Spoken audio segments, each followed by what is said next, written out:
Welcome to Burlap Teachers. Enjoy the video. You start by verifying your controller supports Bluetooth. Older adapters need the wireless dongle, so check the model. Next, charge the controller to at least 50% to avoid disconnects mid-setup and press the Xbox button to power it on. Once done, open Android settings and enable Bluetooth.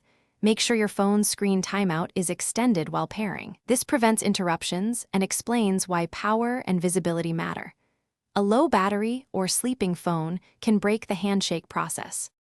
With Bluetooth enabled, press and hold the controller's pair button until the Xbox light blinks rapidly. This puts it in discoverable mode. On your phone, tap the controller name shown in the Bluetooth list and accept pairing prompts. Android handles profiles automatically, which is why pairing is usually quick. Once paired, test input in a supported game.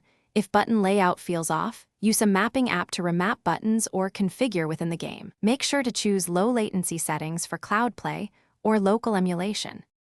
To finish, decide if wireless is acceptable or if you need wired USB-C via an OTG cable for minimal latency.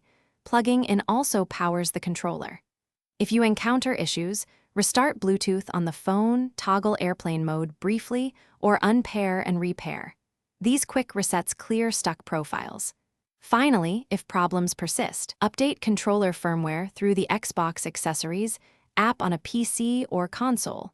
This resolves many compatibility quirks and